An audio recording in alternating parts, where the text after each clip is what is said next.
My name's Reagan Fletcher, and at 37, I've got 16 years under my belt as an Army sniper, recon qualified, with 4 deployments that left me with scars, one nearly fatal, and a couple of commendations that were never mentioned in public. I can speak 5 languages, but the only thing that makes people respect me is the accuracy with which the bullet hits its target. That morning, the air at the range hit me hard, thick with the smell of gun oil and sweat, the kind of scent that sticks to your skin. It was a joint drill, a chaotic mix of SEAL candidates, rangers, and a handful of officers all thrown together, trying to look like they had it under control. My unit got swept into the mess, no patches, no titles, just ghosts in the lineup. They called it cross-evaluation. Me? I called it camouflage. I was decked out in a standard combat shirt, fatigues, not a single insignia to give me away. Just another figure blending into the gravel. Nothing special, except my name, scrawled dead last on the roster. Fletcher. When they called it out, heads turned and I felt the weight of their stares. One pair of eyes hit harder than the rest. My father's, Colonel Warren Fletcher. It had been 5 years since I last saw him, since I walked out of his house with nothing but my boots and a silence that screamed louder than words. He spotted me, and that laugh of his, sharp, cold, loud enough for the young guys nearby to perk up, cut through the air. "Lowly soldier," he said, that smirk of his curling like it always did. "Still playing dress-up, huh?" That stung, but it wasn't true. Every inch of this uniform, every callus on my hands, every sleepless night, I'd earned it all, carved it out of grit and blood. But to him, truth was never the point. Control was. Always had been. Growing up on military bases, I was the invisible kid. Everyone called my father Sir, and my brother Zachary, the future. Me? I didn't even get a nickname. I was just the girl tagging along, quiet, watching, carrying the weight of medals I'd never earn. My father, Colonel Warren Fletcher, was larger than life. Even in civilian clothes, he stood like he was still barking orders. His voice didn't need to boom. A single look could stop you cold. At home, his disapproval was like a chill that settled in the air. When he was proud, he'd slap Zachary on the back, beaming, saying he was born to lead. When he wasn't proud, he just went silent, and that silence could crush you. Zachary was his pride and joy. Smart, athletic, perfect. He knew how to charm a general, how to fire a rifle with both eyes open by 16, how to smile for the camera in every family photo, always sharp in focus. I was the blurry figure off to the side, barely there. It's not that I couldn't keep up. By 12, I could strip and reassemble an M4 blindfolded. Nobody taught me, I just watched. I'd linger after my father's lessons with Zachary, practicing with a replica my uncle slipped me on the sly. I devoured field manuals like they were fairy tales and swapped novels for maps at the base library. But it didn't matter. One time, I beat Zachary in a marksmanship sim. Pure fluke, if I'm honest. Dad said it was a glitch, that I must have messed up the controls. I wanted to yell, to prove him wrong, but I swallowed it. That's when it hit me. He wasn't scared I'd fail. He was scared I'd outshine where he didn't expect it, especially as his daughter. Every holiday, every promotion party, every barbecue at the brass, it was the same.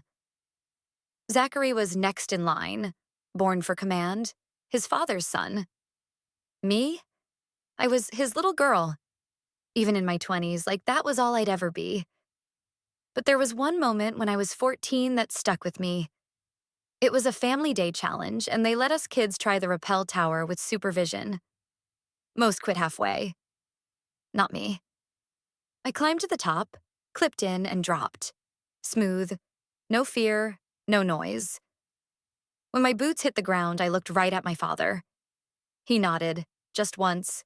No words, no smile, just a nod. I clung to that nod for years, like it was proof he saw me, even for a second. I'll never forget the day I told my family I'd enlisted. It was just a quiet Sunday dinner. Mom had made roast beef and mashed potatoes, the kind of meal that was supposed to hold us together, no matter what uniforms we wore or what paths we chose. The table was set like always, Napkins folded sharp as a drill sergeant's creases, plates centered, silverware lined up like soldiers. Zachary was going on about his next rotation, something about training officers overseas, his voice steady and sure. My father was carving the roast, his focus on the knife like it mattered more than any of us sitting there. I stayed quiet, listening, waiting for the right moment. Then, in a lull, I reached into my jacket and pulled out my enlistment papers. I didn't make a show of it, didn't slide them across the table or stand up to declare anything. I just set them down gently on my placemat, like they were part of the meal. Zachary stopped talking, his words cut off mid-sentence. Mom's hand froze, hovering over the breadbasket. My father's eyes flicked to the papers, then to me, and for a moment the room held its breath. Then he put the knife down, wiped his hands on a napkin, and walked out. No questions, no argument. Just the sound of his steps fading into the hallway. A few minutes later, the front door clicked shut. He didn't come back that night. For 6 months, he didn't speak to me at all. Mom tried to smooth it over the next morning, bringing me tea and lingering in my doorway, her voice soft. "He just needs time, Reagan. You know how he is." Oh, I knew. That was the whole problem. He wasn't mad because I'd joined the Army. He was mad because I hadn't asked his permission, hadn't begged for his advice, hadn't followed his script. College, a desk job, maybe law school. Something safe, clean, far from the dirt and danger of the life I'd chosen. A few weeks into basic training, Zachary sent me a letter. It was polite, even kind on the surface. "I'm proud of you," he wrote. "Even if this path doesn't make sense to most of us. I hope you find what you're looking for out there." But I could hear the real message between the lines. "We think you're making a mistake, but go ahead and try to prove us wrong." They didn't get it. I wasn't trying to prove anything. Not to my father, not to Zachary, not to anyone. I enlisted because the first time I held an M4, something inside me settled. Not went numb or empty, but clear, like the world finally made sense. All the noise, the expectations, the judgments, the weight of their disappointment just faded away. My hands knew what to do. My breath synced with the rifle's weight. My body found a rhythm no one had to teach me. It felt like home. Not in a room full of men cheering for Zachary, not at a dinner table heavy with silence, but right there, in that moment, with a weapon in my hands and a purpose in my heart. I wasn't about to give that up just because it didn't fit their plans for me. The moment I stepped off the bus, they slapped a nickname on me before I could even sling my duffel over my shoulder. Legacy. That's what they called me, like it was some kind of joke. "Fletcher?" one of the sergeants said, squinting at my paperwork with a smirk. "As in Colonel Warren Fletcher?" I gave a single nod, already knowing what was coming. "Well, look at that. We got ourselves a little princess." That's how it started. Not with outright hostility, but with that sticky kind of suspicion, the kind that clings to you and taints everything. To them, I wasn't just another recruit. I was the colonel's daughter, coasting on his name like it was a golden ticket. But let me tell you, nothing about this was handed to me. They didn't send me to the field. No, they parked me in logistics, stacking crates, running supplies, counting MREs until my eyes blurred, memorizing serial numbers on rifles I wasn't even allowed to touch. While the others trained with instructors, I was handed a clipboard and a busted hand scanner that beeped when it damn well pleased.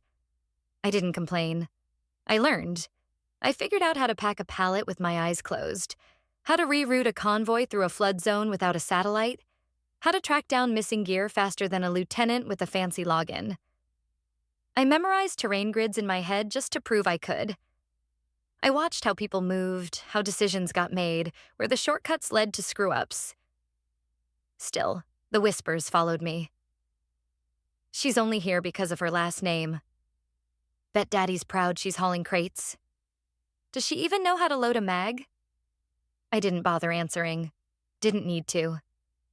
Then came that night, a big live-fire logistics exercise, and the team handling ammo delivery botched the routing grid. Trucks were stuck, Comms went silent, and everyone was running around like the world was ending.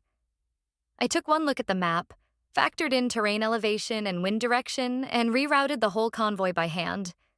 Got the crates to the forward line 20 minutes before the simulated enemy breach. The after-action report? Buried my work in a footnote. Correction provided by Private First Class R. Fletcher. No mention of the reroute, no pat on the back, no nothing. But I caught the captain's eye when he handed me the clipboard. He knew what I'd done. I thought maybe that'd earn me a break, maybe a transfer to something real. Instead, it got me a new nickname. Map Girl. Better than Legacy, I guess. What drove them crazy wasn't just that I was good. It was that I didn't bite when they poked at me. I didn't snap, didn't throw my father's name around like a shield, didn't demand respect. I just kept my head down and did the work. Steady and quiet. And that made them uneasy. They couldn't pin me down, couldn't figure out what made me tick. They didn't realize silence was the first lesson my father ever drilled into me. They didn't get that I wasn't there to make friends or score points. I was there because I had to be, because something in me wouldn't settle for just a seat at their table. I wanted to build my own. It was a Thursday when I filed the transfer paperwork. No fanfare, no big speech, just me, a beat-up keyboard, and a deep breath before I hit submit. I'd checked every box for infantry reassignment, physical scores, weapons proficiency, tactical evals. I wasn't begging for a favor. I'd earned this step, fair and square. But the response? It never came. A week went by, then 2. No approval, no rejection, just a big empty nothing. At first, I figured it was a backlog, maybe the admin unit drowning in forms or some clerk forgetting to click send. But deep down, my gut was whispering something else. By the 3rd week, I couldn't shake it. I tracked down a senior clerk, someone I'd bailed out once when a warehouse mix-up had her buried in scrambled barcodes. She owed me one. When I asked, she hesitated, glanced at her screen, then leaned close. "Off the record," she whispered. "Your file was pulled." Manually. I blinked, my stomach twisting. By who? She didn't say a name, but the look in her eyes hit me like a punch. I knew that look. I'd grown up with it. That night, I found a cached log entry on a shared terminal buried under a pile of admin junk. It hadn't been fully erased. There it was, cold and clear. Fletcher R. Removed from shortlist. Not suitable for combat assignment. Recommendation: monitor for emotional instability. Signed, Colonel W. Fletcher. My father. He hadn't called, hadn't written, hadn't even looked me in the eye. He'd just reached into the system and erased me like I was a typo he could scrub out. No argument, no warning. Just gone. I stared at that screen for what felt like hours, my fists tight, my jaw locked so hard it ached. I didn't cry. I didn't storm some office or fire off an angry letter. I just printed the log, folded it twice, and slipped it into the back of my notebook. That was the day I got it. His world, his rules. In his world, daughters didn't fight. They vanished. But I wasn't vanishing. If he wanted silence, I'd give it to him, but not as kind. Not the kind that bowed or broke. Mine would build, sharpen, wait. So I did the only thing that made sense. I applied again, but this time I used my initials only. No full name, no connection to the Fletcher legacy. I wrote the essays, filled out the forms, retook every eval, every single step carved out by me alone. 3 months later, I got the acceptance for a recon selection course. No ties, no recognition, just me, standing on my own. It didn't feel like relief or even victory. It felt like proof that I was still here, with or without him. And for now, that was enough. They pegged me as the quiet one before they even bothered with my name. At first, it was just their way of poking fun. "What's her deal?" They'd mutter. "Does she even talk? Bet she's just here to scribble some report for a desk job." I didn't bite. Not because I was scared, but because I knew the game.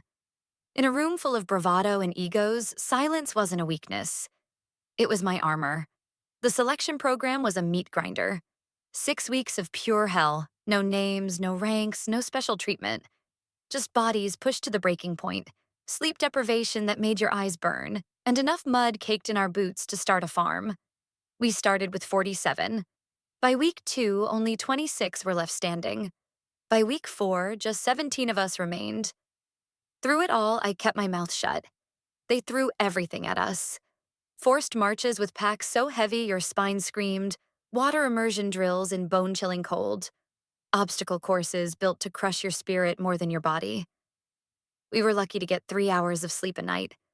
Luckier still if they remembered to toss us some food. Some guys broke under the strain. Some turned on each other, barking like dogs. Others just vanished, packing their bags in the dead of night. Me? I kept moving forward. I wasn't the strongest or the fastest, but I didn't flinch. Not once.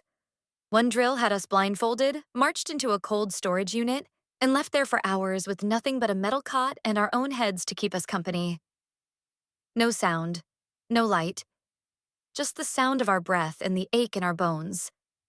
Some of the guys shouted, pounded the walls, desperate to feel something other than the dark. I just sat on the floor, counting each breath, picturing the sound of my father's boots pacing our old hallway back home. 5 steps up, 5 steps down. Steady, controlling. Like the military itself in its own twisted way. I turned that silence into a shield. By week 5, the jokes dried up. My name started to sound different when they said it. Fletcher doesn't quit. They'd whisper.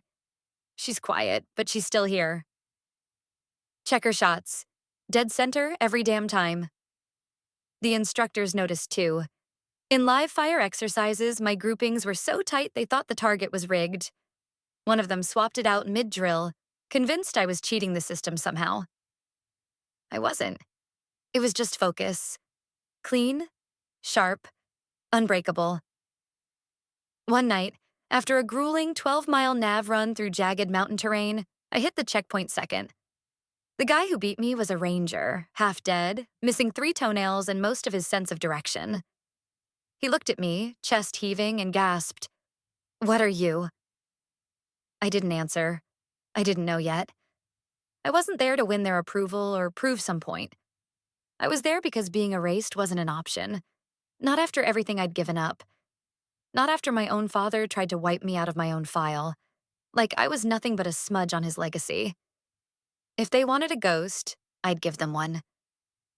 But not the kind that fades away. The kind that haunts. Somewhere around week 6, they started calling me Ghost Woman. I didn't catch it straight from their mouths. It came through hushed whispers, little murmurs between candidates when they thought I wasn't paying attention. Sometimes it carried a hint of awe, sometimes a jab of mockery, but always with a trace of unease, like they were half afraid of me. She doesn't miss a shot. Swear she doesn't even sleep. You ever see her flinch? Never. That's Ghost Woman now. I didn't bother setting them straight. What would I even say? Hey, I'm Reagan Fletcher, daughter of Colonel Warren Fletcher, the guy who made sure I'd never get a real shot at this? No way. The myth was better. It shielded me better than any uniform ever could. By then, I'd outlasted more elimination drills than any other woman in our group. And most of the guys, too. I wasn't the only woman there, but I was the only one who didn't get the side-eye talks, the "maybe this isn't for you" whispers, or the "just looking out for you" nonsense. Not that they didn't try to get under my skin. One night, during marksmanship drills, Staff Sergeant Kleiner strolled behind me after I nailed my 3rd bullseye in a row. "You sure you're not cheating, Ghost?" he muttered, low enough that only I'd hear. I didn't say a word. He leaned closer, his voice turning sharp, like a blade testing a whetstone. "You're making the boys nervous, you know. Keep this up, you'll catch the wrong kind of attention." I reloaded, lined up my shot, and fired. Another clean hit, dead center. "I'm not here to be noticed," I said, my voice steady. He chuckled and walked off, but I knew what he was getting at. Standing out was a risk in this world, especially when you didn't fit their picture of who should be out front. I didn't join the guys for drinks or trade war stories over chow. I kept my gear spotless, my shots true, and my mouth shut. I was everything the system claimed it wanted: disciplined, precise, relentless. But deep down, I knew I was also everything it quietly hated. Then came the night nav drill through the marshes.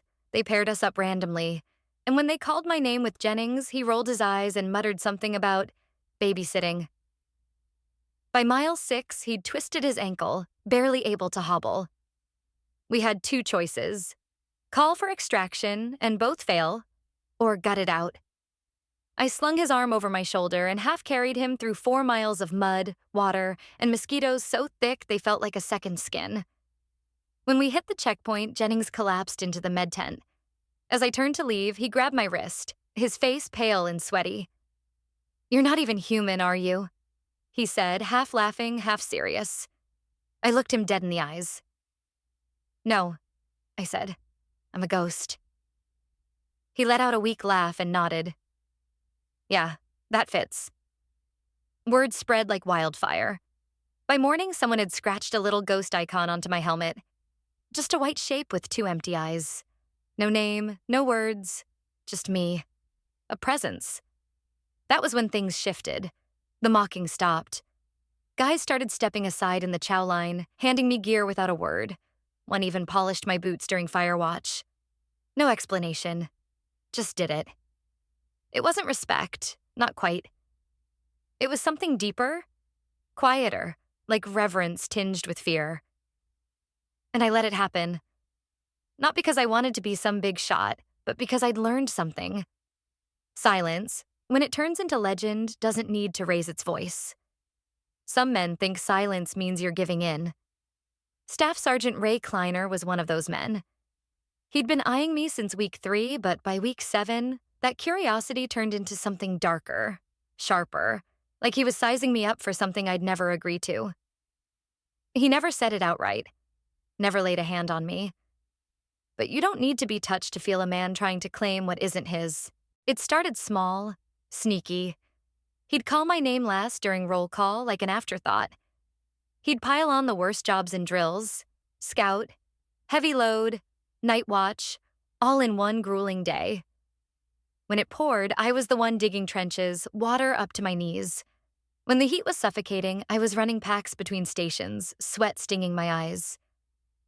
At first, I figured it was just a test, a way to see if I'd crack. Then I found the note slipped into my cot one night. "You're better than the rest. Don't waste it. Come talk. Kleiner." I didn't bite. 2 days later, during weapons inspection, he stood too close, his shadow crowding mine. When I handed over my M4, his hand brushed mine, lingering just a second too long. "You've got options, Fletcher," he said, voice low like we were sharing a secret. "You don't have to grind through this program like the others. I can make things smoother." I met his eyes, steady as steel. "Then smooth it out for everyone," I said. "Or don't bother." He gave me that smug, thin-lipped smirk, the kind that says he's already decided who you are. "You think silence makes you strong," he said, "but it just makes it easier to erase you." That night, they reassigned me to Team E, the elimination squad. Everyone knew what that meant. Team E was where they sent the ones they wanted gone but couldn't cut outright. They'd push you harder, starve you of sleep, watch you break under the weight. It was a death sentence, plain and simple. I took it without a word. Kleiner wanted me to beg, to crawl back, to prove he was right. But I wasn't playing his game. The first night with Team E, they had us hauling ammo boxes up a brutal incline, over and over, until one guy dropped, out cold from dehydration. They left him there, sprawled in the dirt. I dragged him back myself, fireman carry, no one lifting a finger to help. By day 3, we were low-crawling through sand spiked with barbed wire and broken glass. My arms bled, skin torn raw, but I didn't flinch, didn't cry out.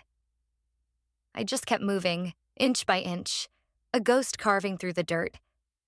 By the end of the week, I was the only one from Team E still on my feet. They sent me back to the main unit without a word. No apology, no nod, just silence. But it was my silence now, stronger than their punishment.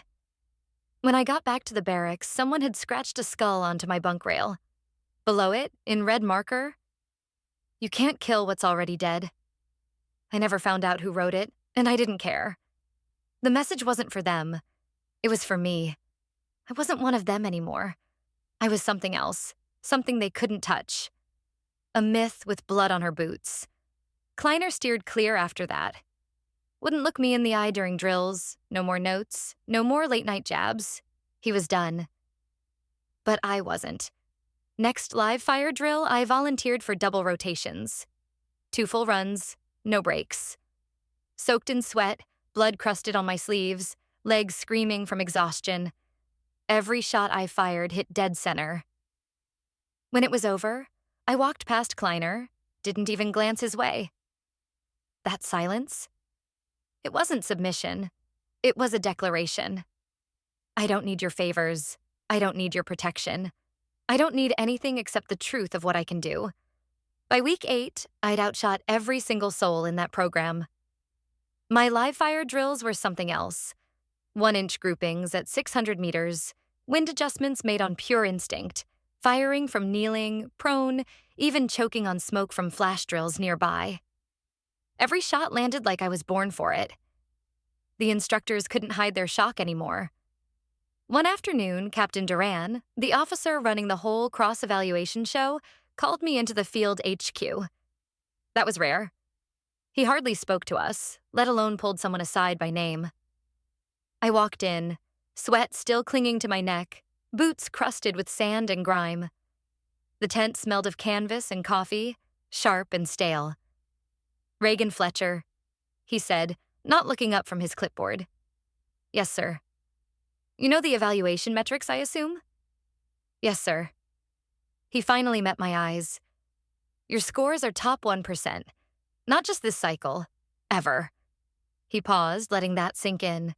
"You're drawing attention." That wasn't what I wanted to hear. "There's a spot in the Advanced Recon Sniper program," he went on. "Selective. Elite. Most wait years for a chance. You could skip the line, start next month." I nodded but stayed quiet. He watched me, his gaze sharp like he was trying to crack me open. "It comes with recognition. Your name goes in the system. Reports, recommendations, rank tracking, deployments. All of it. Out in the open." There it was. Recognition. A blade that cut both ways. Being seen meant being exposed, and exposure meant someone like my father, could reach in and twist my story to fit their own.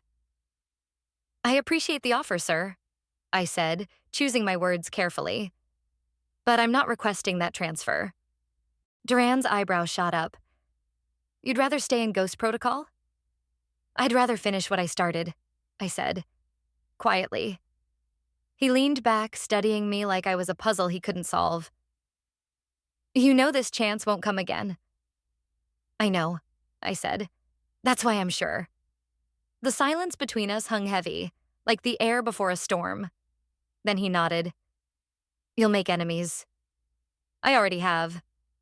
He signed the form on his desk, stamped it, and passed it to an aide. "No official commendation then," he said. "But off the record, I've never seen anyone shoot like you." "Thank you, sir," I said with a single nod. And just like that, I walked back out.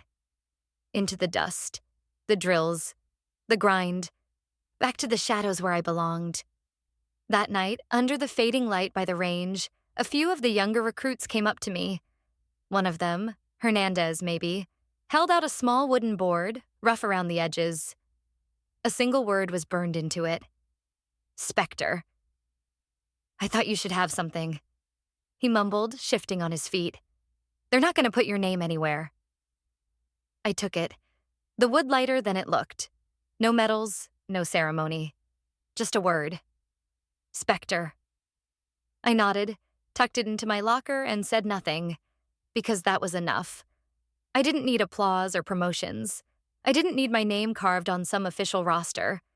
What I needed was the cold steel of a rifle in my hands, the sharp silence before the trigger, and the knowledge that in a world screaming to be noticed, I'd become something else entirely. The orders came in a plain manila envelope, no fanfare, no briefing, just coordinates, a date, and a code. I was being reassigned.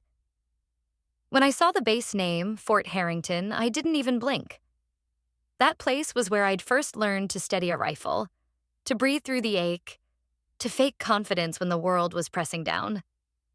But it was also where my father had landed, fresh off retirement from field command, now playing strategic advisor. Coincidence, I told myself. The Army doesn't do poetic twists. Still, when the chopper dropped me over that dusty base and the tower loomed into view, my gut twisted like a wrung-out rag. 2 junior officers were waiting on the tarmac, stiff as boards, their jaws tight. "Sergeant Fletcher," one said, "welcome back." No salute, no warmth, just the bare bones of protocol. They led me through a tangle of hangars and barracks to Admin HQ. The air inside was cooler, but it didn't touch the tension crawling up my spine. They stuck me in shared officer quarters, odd for someone in my role, but I didn't ask questions. I dropped my gear, checked my weapon, and reported for duty at 0600 sharp. My new CO, Captain Lorne, barely glanced up from his desk.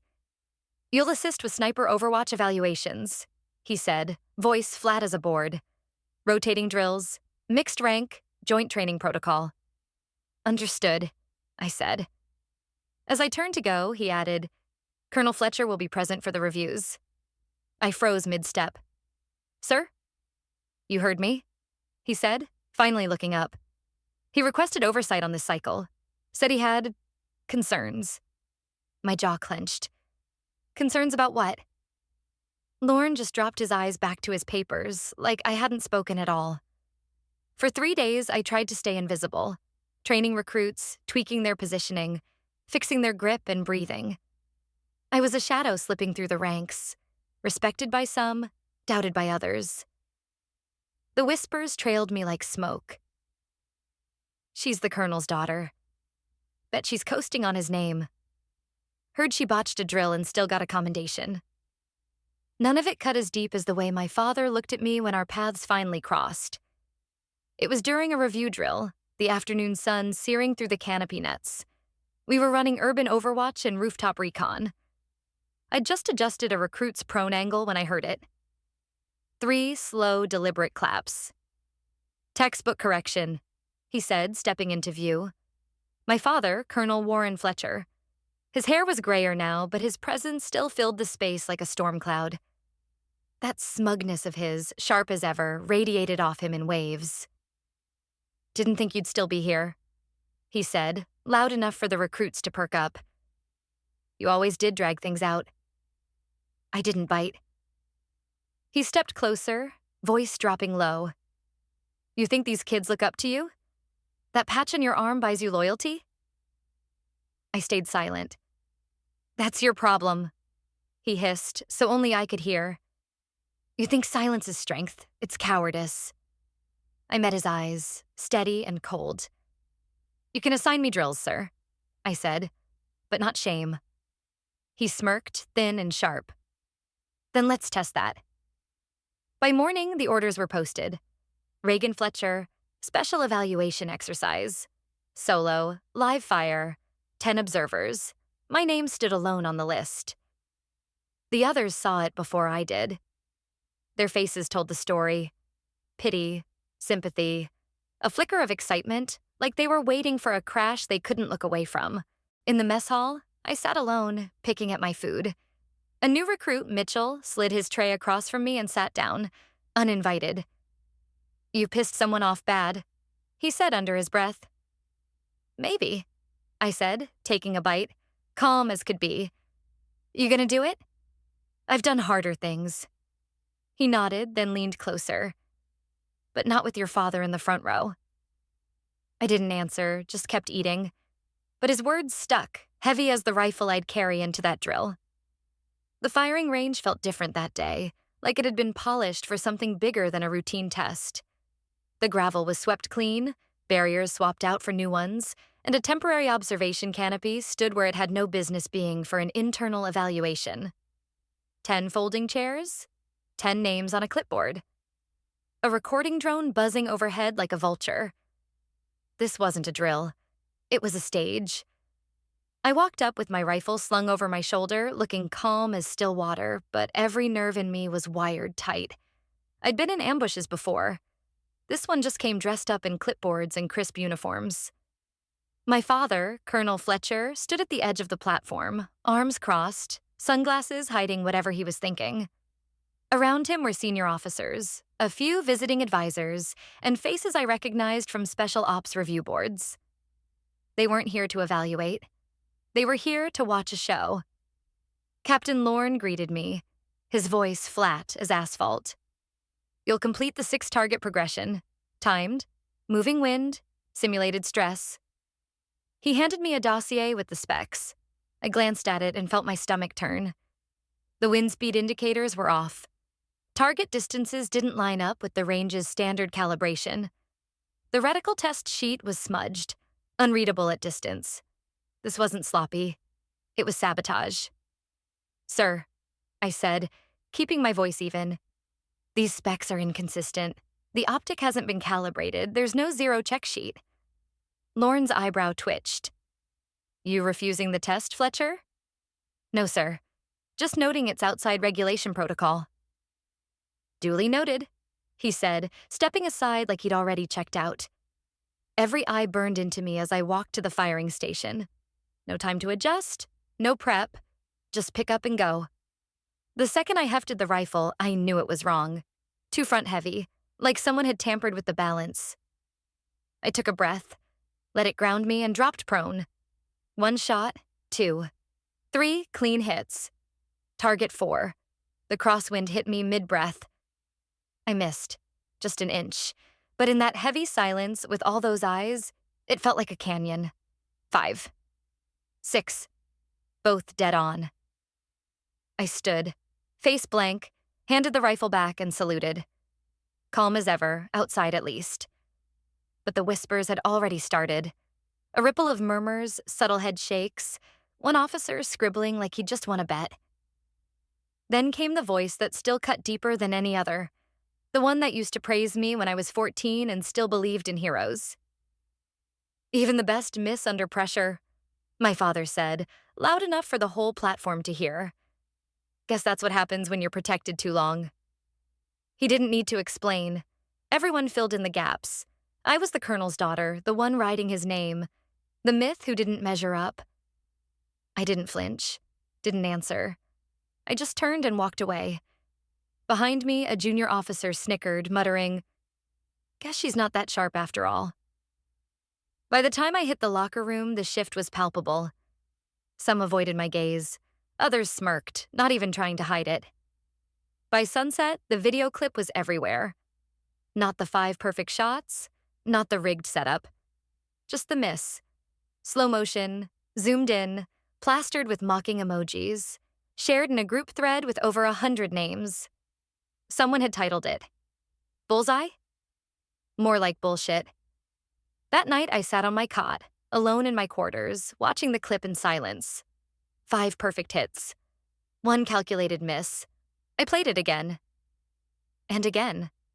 Not out of shame, but because I knew this wasn't the end. It was the spark. The beginning of something sharper, something I'd shape in my own hands. Rumors spread faster than gunfire, and by morning I could feel them in the air. The mess hall wasn't just quiet. It was heavy, like a storm about to break. My boots echoed too loud on the floor. Eyes flicked away too fast. Conversations froze when I walked in, only to pick up again in low murmurs and smirks as I passed. I grabbed my tray and headed to my usual corner table. Nobody followed. Not even Private Mitchell, who'd sat with me last week, the guy I'd hauled out of a ditch in Afghanistan 2 years back. He gave me a half-hearted nod before turning back to his buddies, acting like we hadn't faced death together.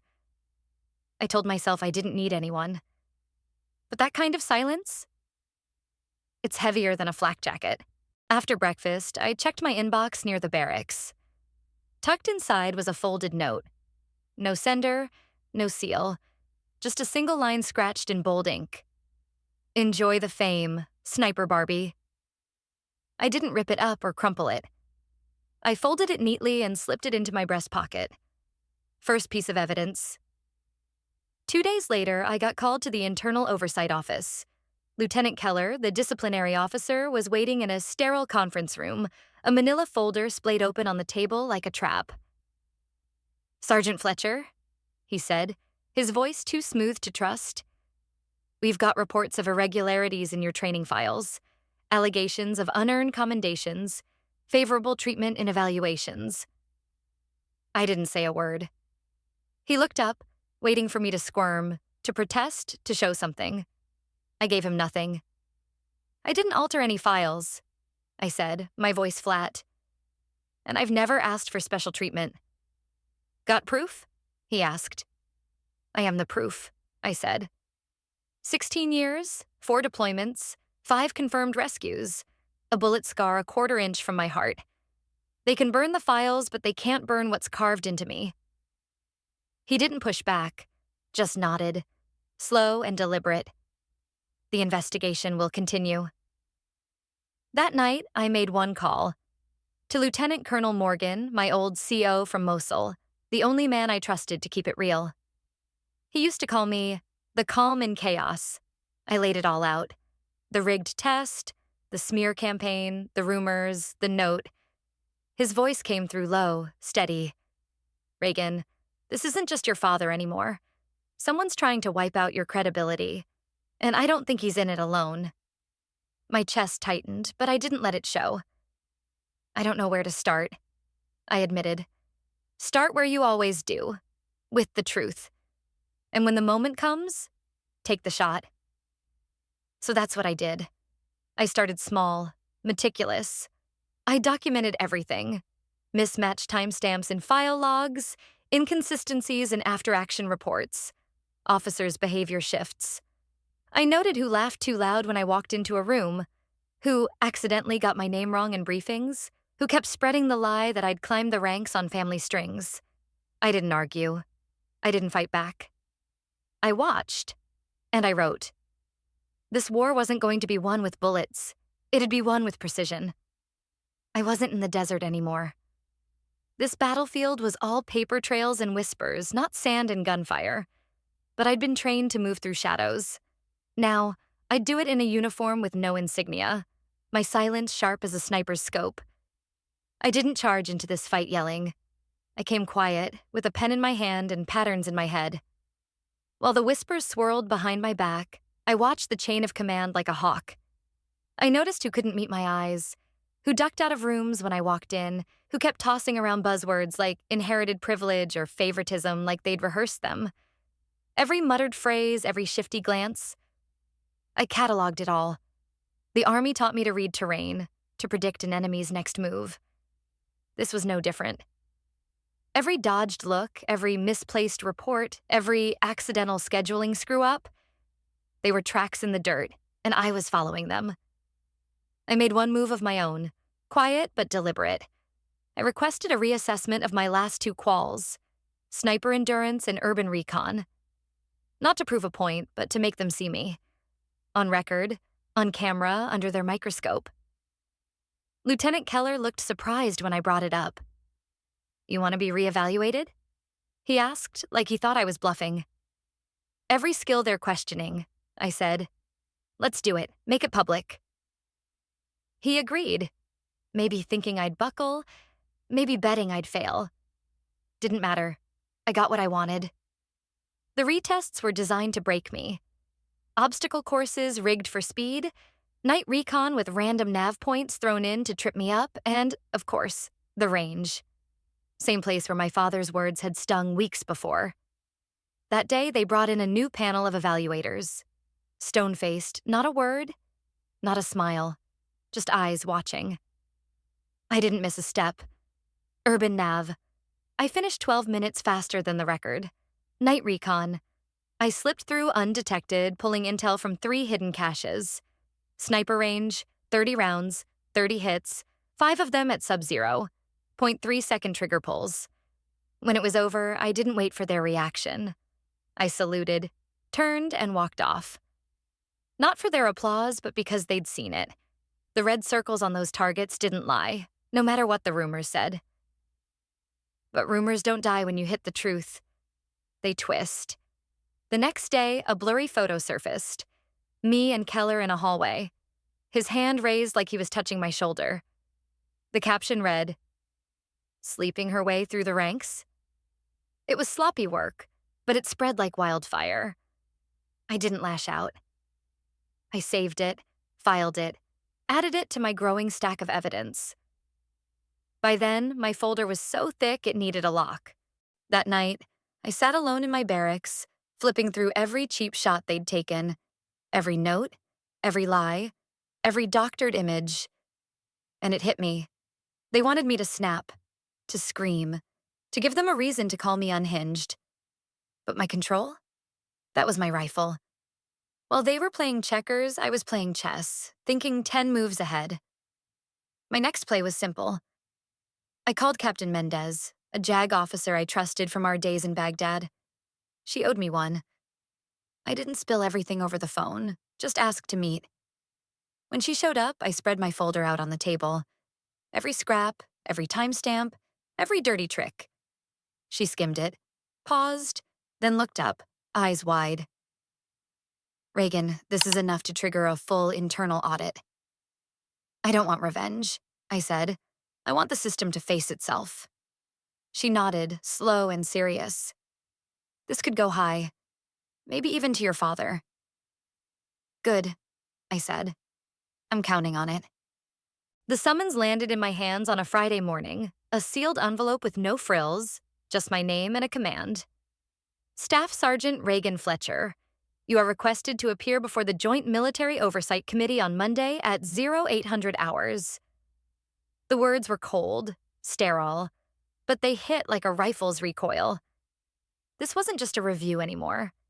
This was a tribunal, and I could feel the crosshairs on me. I barely slept over the weekend, not out of nerves, but because I was preparing. I went through every scrap in my folder, every note, timestamp, and inconsistency I'd tracked. Captain Mendez had slipped me a warning. There are brass up top sweating about what you've got. Don't walk in blind. I didn't.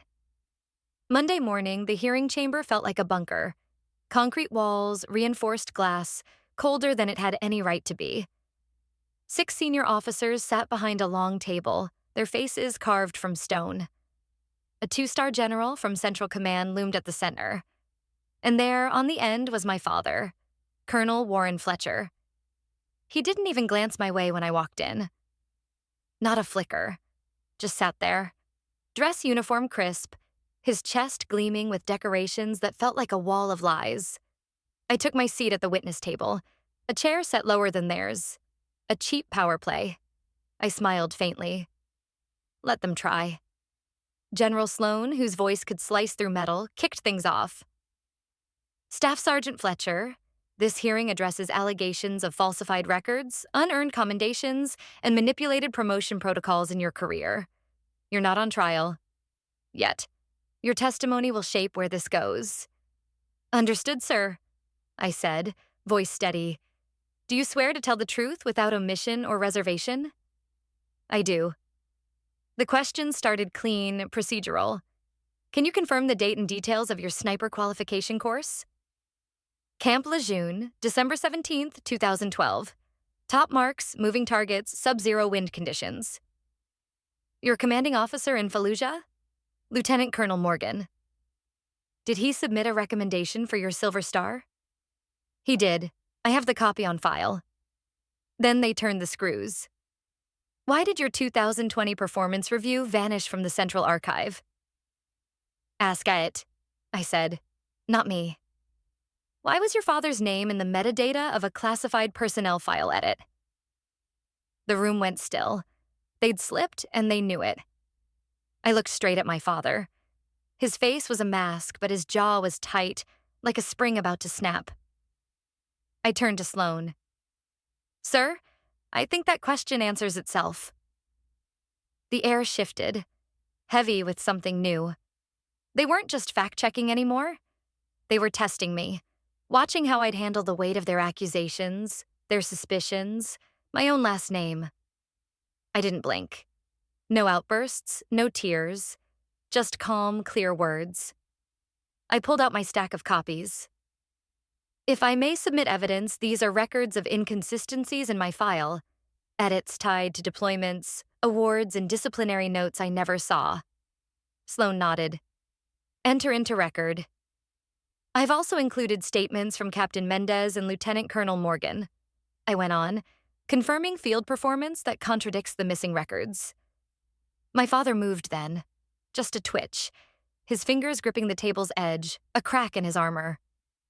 General Sloan leaned forward. Staff Sergeant Fletcher, these are serious claims.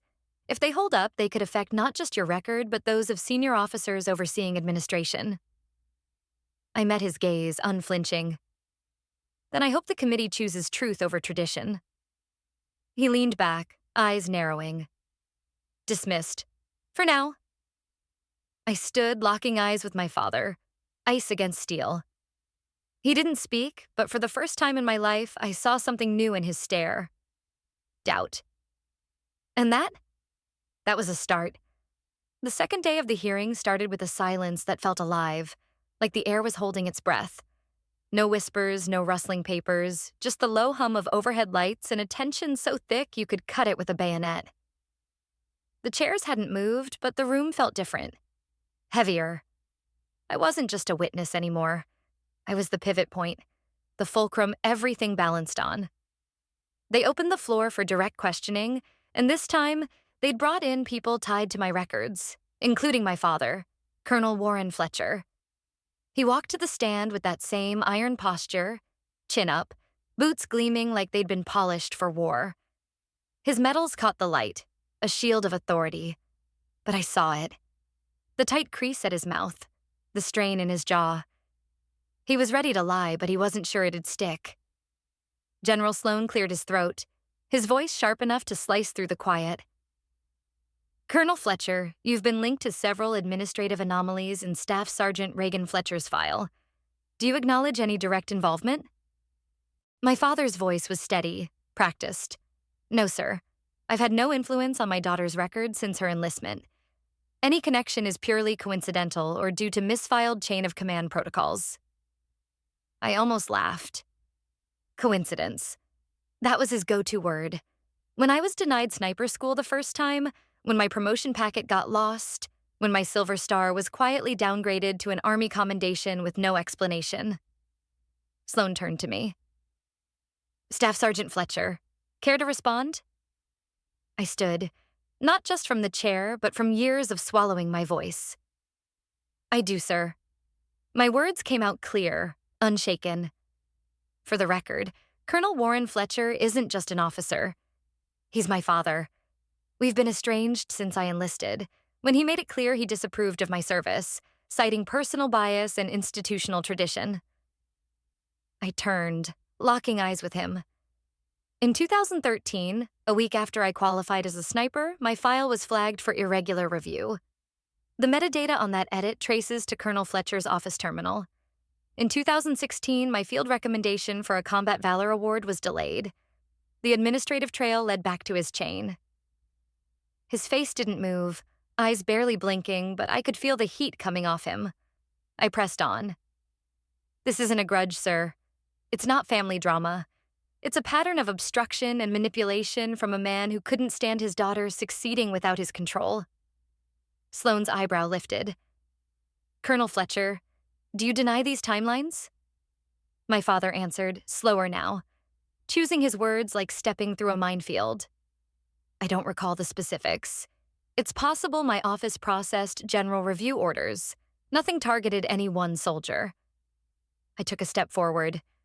With all due respect, sir, if you can't recall specific entries that altered your own daughter's career, maybe your memory isn't suited for your rank. The room caught its breath. A flicker ran across the panel's faces. Not anger, but doubt. In a tribunal like this, doubt was a death knell. Sloan called a short recess. Officers filed out, their steps echoing in the chamber. I stayed put. So did my father. We stood there, alone, the air thick between us. "You should have stayed quiet," he said, his voice low, cold as a blade. I held his gaze. I did. For years. All it got me was bruises nobody saw. His jaw tightened. "You don't know what you're risking." "Don't I?" I stepped closer, my voice steady. "The difference is I'm not afraid of losing power. I'm afraid of losing who I am." He didn't answer, just turned and walked out, his boots clicking on the concrete. But this time I knew he wasn't the one in control. I'd barely stepped into my quarters when my secure line buzzed. Unknown caller. Normally, I'd let it ring, but something, maybe the same instinct that kept me alive in those dusty alleys overseas, made me pick up. "Hello?" A low, weathered voice answered. "It's Morales." My heart stopped. Major Isaac Morales, my first CO, the one who taught me to read the wind before I ever fired a shot in combat. He'd vanished after a screwed-up mission in Mosul, gone dark, classified. Some said he'd been dishonorably discharged. Others swore he was dead. He wasn't either. He was watching. "I read the minutes of your hearing," he said. "Your father's digging trenches." "I know." A beat. "I've got something you need to see." "Where?" "Safe house. Fort Perry. Tonight. Come alone." I didn't hesitate. Under cover of darkness, I slipped off base. Fort Perry was a ghost town now, half decommissioned, used for sims and storage. Quiet. Forgotten. Just like Morales. He was already there when I arrived, dressed in civilian clothes, hair grayer but hands still steady as ever. He slid a thick folder across the table, sealed, labeled Operation Gatekeeper Redacted. "Your father didn't just bury your records," he said. "This goes back 10 years. He reshuffled teams, reassigned medals, rewrote failures. And you? You were the one thing he couldn't tame." I opened the folder. Inside were scans, comms logs, debrief memos. One caught my eye. A commendation letter with my name, unsigned. Buried. It confirmed what I'd always known deep down. I'd earned more than he'd ever let the Army see. Far more. "Why now?" I asked. Morales exhaled, heavy. "Someone on that committee wants this gone. They're not just after your father, Reagan. They're after you, to wipe out the whole trail." The weight hit me. This wasn't just personal anymore. It was bigger, rooted deep in the system. "Why help me?" I asked. He looked me dead in the eyes. "Because you saved my life once.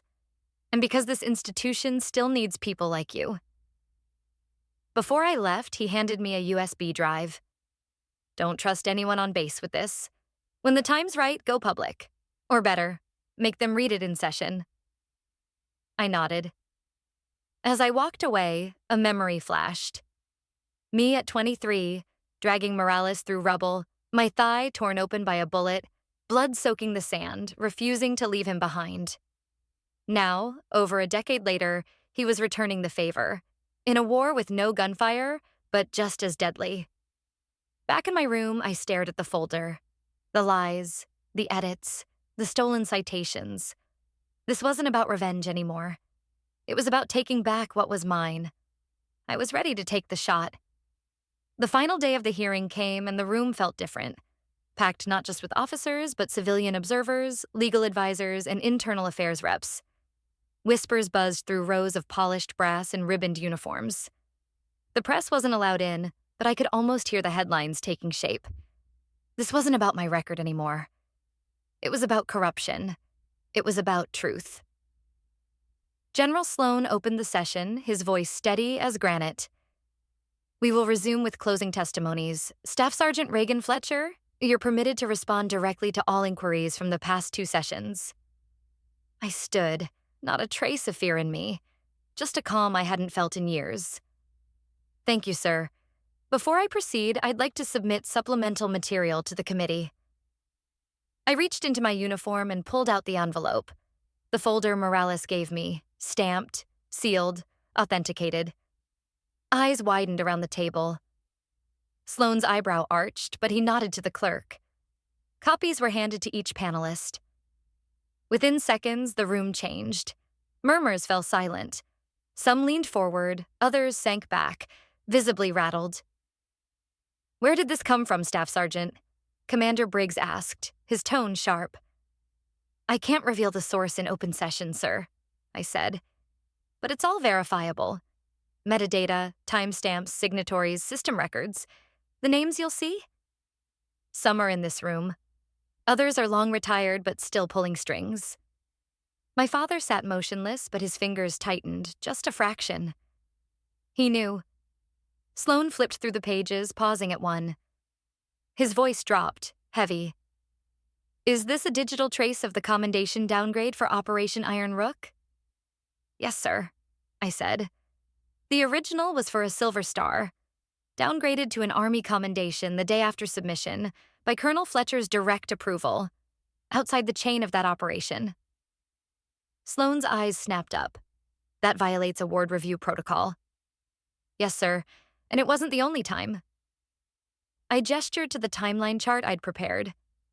"I've mapped 11 incidents over 9 years, evaluations, deployments, awards, all edited, rerouted, or blocked. Everyone traces back to a single access point: Colonel Fletcher's office." The silence in the room was louder than any explosion I'd ever heard. "Staff Sergeant," Sloane said, "are you accusing your father of deliberate sabotage?" I didn't flinch. "I'm not accusing him. I'm proving it." I plugged in the USB drive and pulled up the flowchart Morales helped me build. It wasn't just me. Dozens of soldiers, some names I knew, others I didn't, their careers quietly twisted to prop up someone else's. And at the center of the web, Colonel Warren Fletcher, spinning control from arrogance. For the first time in my life, I saw my father's face go pale. No words, no objections, just a blank stare, watching his legacy unravel in the heart of the institution he'd worshipped. Sloane leaned forward, his voice ice cold but calm.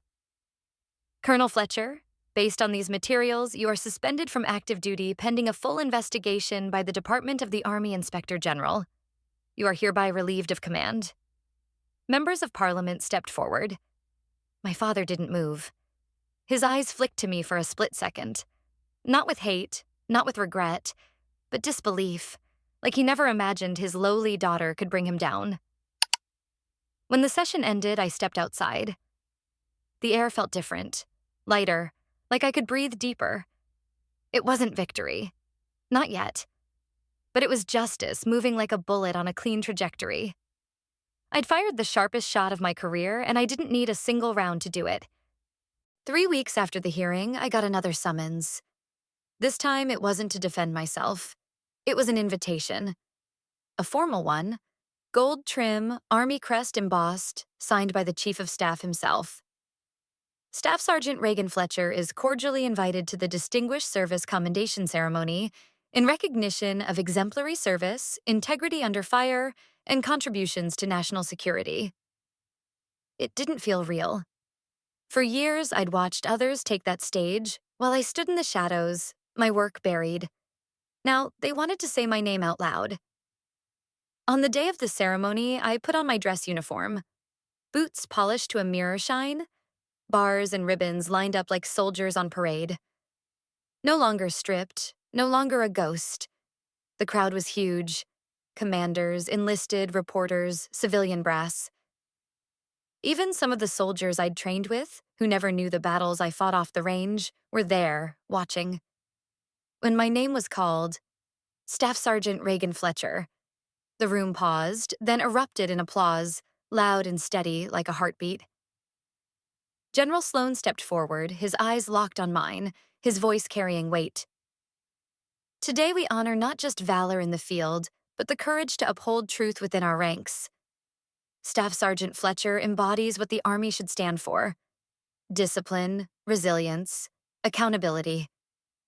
He pinned the silver star to my chest. 12 years it took to get here, but it was mine now, undeniable.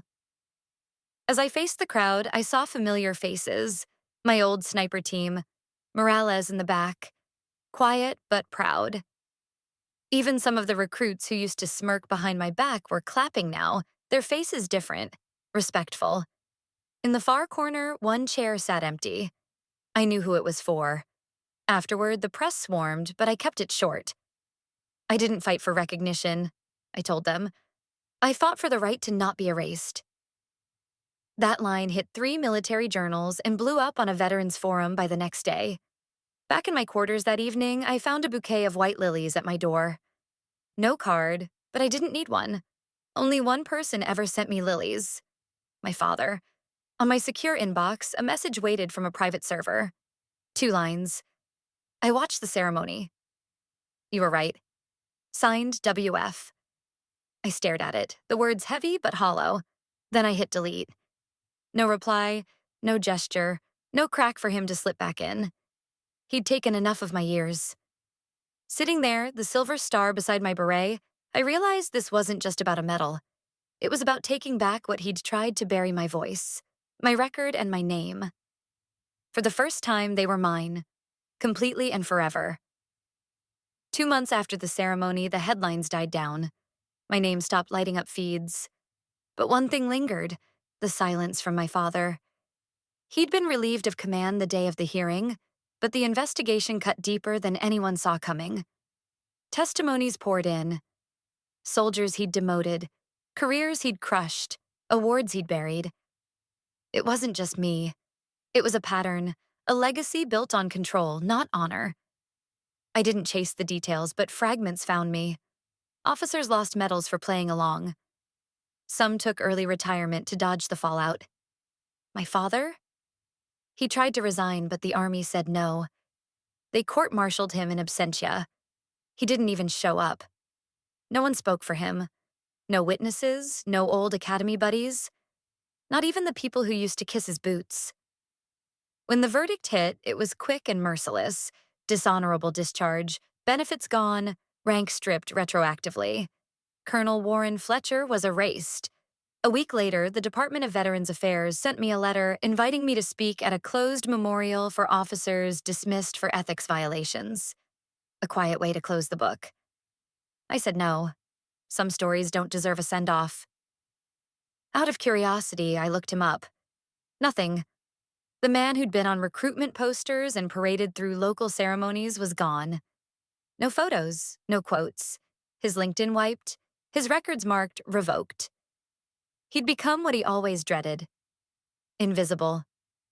Months later, on a training rotation through Virginia, I stopped by a retirement home listed under his name. The receptionist paused when I asked about him. He keeps to himself, she said. No visitors. Never talks. I stood outside his door, my hand hovering. Part of me wanted to knock.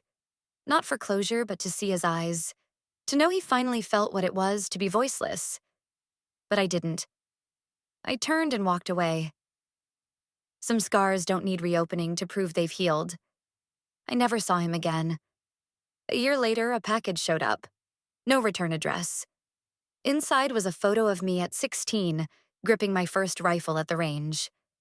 On the back, in shaky handwriting, "You were always better than me. I just didn't know how to love someone stronger than I was." No apology, just truth, stripped bare of his pride. I burned the photo, not out of anger, but peace. Letting go didn't mean forgiving. It meant knowing I didn't need him anymore. I still serve today. Not for medals or legacy, but because the uniform never let me down. When soldiers pass me now, their salutes carry weight, not just for my rank, but for my story. I stood when I was told to kneel, and I spoke when they wanted me gone. This was another true story from Hidden Family Revenge Stories, where silence breaks, truth rises, and justice always finds its voice. If this story moves you, makes you reflect, or reminds you of your own strength, don't forget to like the video, subscribe to the channel, and hit the bell so you never miss the next story. We tell the stories others try to bury, and we do it for those who were told to stay silent. Thank you for watching. We'll see you in the next one.